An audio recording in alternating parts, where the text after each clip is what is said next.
Alright,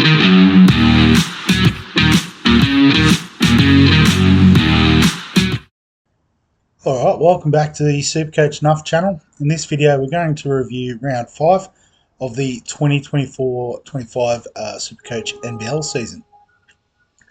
I guess an okay week for us, much better than I guess previous weeks with a 367, which isn't the biggest number, but was good enough for top 9% of the round. As you can see, a round rank of 1800, and has pushed us up 400 spots, just outside the top 2000. So pushing up into that top 10% in the very near future, all going to plan.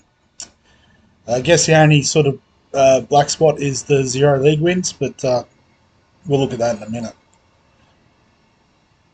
So we'll have a look at the team and how it went. So starting with Jack White, who scored a 19. I'm pretty sure that was off a single game, so nothing to stress too much about there. Yep. Menenga with the double got 32, so you can see a green arrow next to the price, which was the main reason we brought him in.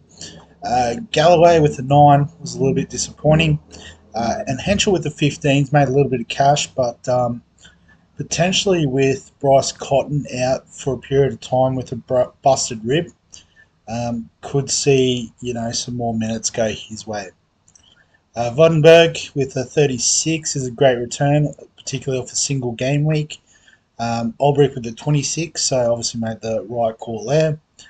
And then our captain Jackson Cartwright, did what we expected him to with an 85. Milton Doyle was quite good on the double game week with 65. Did lose a little bit of value, but that's fine.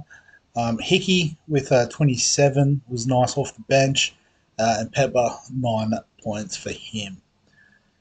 So we'll have a look at the game day matchup. So only lost by 16 points, but the Skin Dogs too good. Well done, Luke. And I guess the big difference maker there was Will Magnay on the double with 60 points. So a player we obviously got rid of a bit earlier. But well done to you, Luke, for having him in the team this week. Just looking through, I can see a few 400s. So it looks like the top score is Woozies with a 418. We might go to the 3 400 scores, given I guess they're a bit lower on the table too, so might not have much of a chance to look. But Xavier Cooks with 40, that's a nice return from him. Mooney with a 71, so I think he was the 270k sort of guy, so he's made a bit of cash, and obviously with more double game weeks, so that was a great move. Deng with a 41, I think he was pretty cheap from memory. Yeah, well, I guess if you've held him the whole time, he's made 73k, so continuing to do the business. But obviously, captaining Jackson Cartwright, I think most people went that way, if we're being completely honest. The Chicago Taipans, we'll give them a shout out with a 405. So had Magnay as well. Not too much else to report. Had Vordenberg on the bench, but had Mooney as well. So quite a few teams going with Mooney, but one we probably didn't use the boost on. And balls up 14, Allen's team. So another one with Mooney, Magnay, Jackson Cartwright. So I think they were the 3 key ones this week to get you that big score. Excuse me.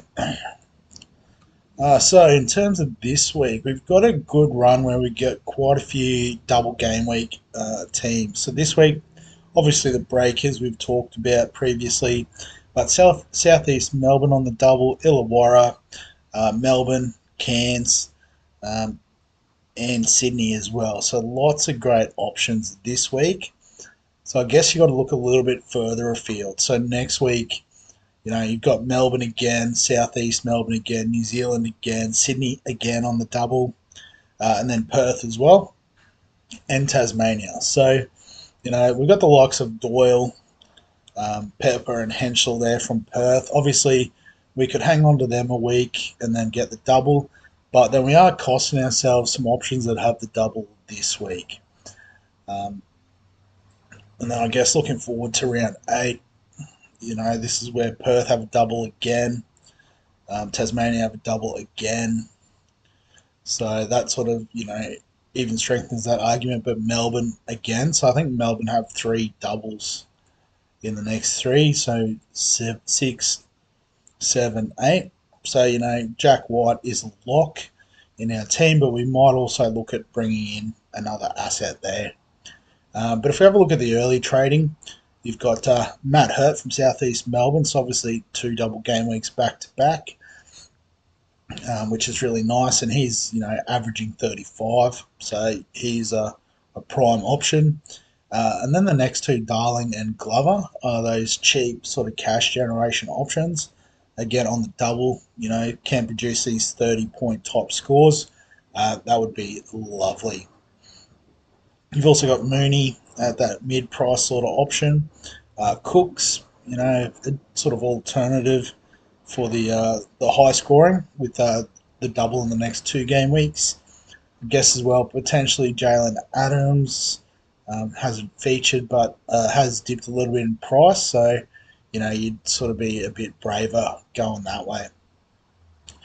But lots of great options. I guess then the question is, who do we trade out? And even though, he does have a nice run coming up and he's got a nice break even for this week, I think we need to trade Doyle just to chase as many doubles over the next couple of weeks as we can. So if we trade him out, we do need to look at a guard. I guess we could flip Henschel, and that way we could access. Can't find him hurt. There he is. So if we flip this by average, might be better. There you go. So he sits second overall in terms of average for our forward. Excuse me. Jackson Cartwright clearly in the lead, but hasn't played as many games as well. In terms of guards, we could go Adams. We could go Mooney and just take the cash as well. The other option, potentially Dellavedova, although his average is a little bit lower. So,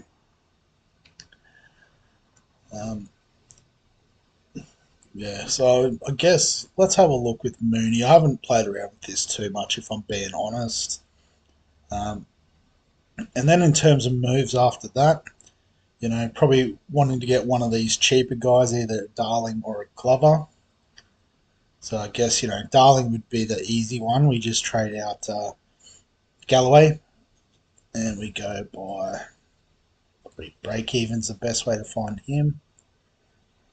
There he is, number 4. And so that gives us 261. So we've got a couple of options here. I guess probably looking at the starting team, I would like to get a second forward. So I think what we can do, if we boost, is we can trade out Pepper. Excuse me. We'll swing Henschel down into the forward line. Into the guard line. And then if I go back to just the summary, so this should allow us to bring Hurt into the team. So we've got 17 and a bit to spend, so that's worked out really well. And we'll just lock that in and we'll see how the team sets up.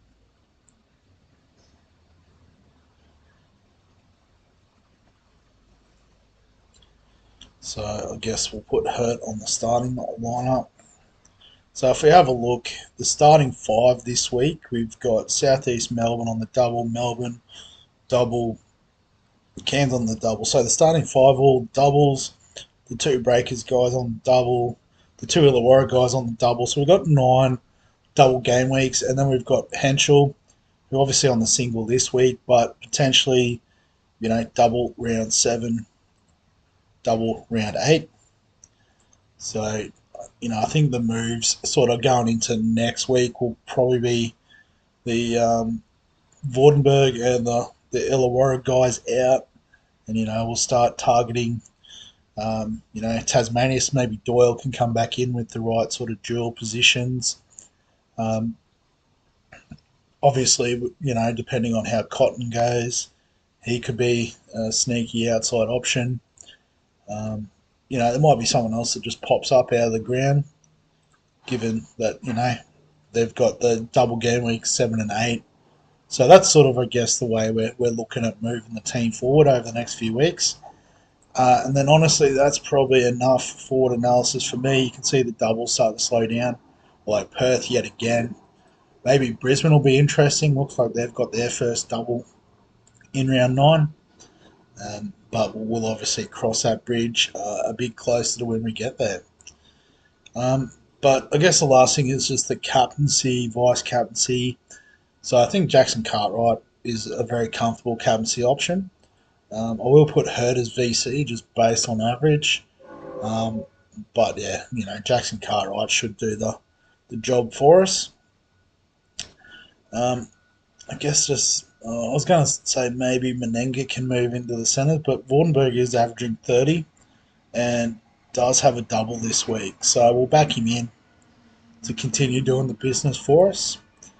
So I think that's the team. So as always, if you've got any questions, comments, thoughts, feel free to add them below this video. Give us a like if you enjoy the NBL content. Subscribe for all the fantasy content on the channel. And other than that, we'll catch you in the next one.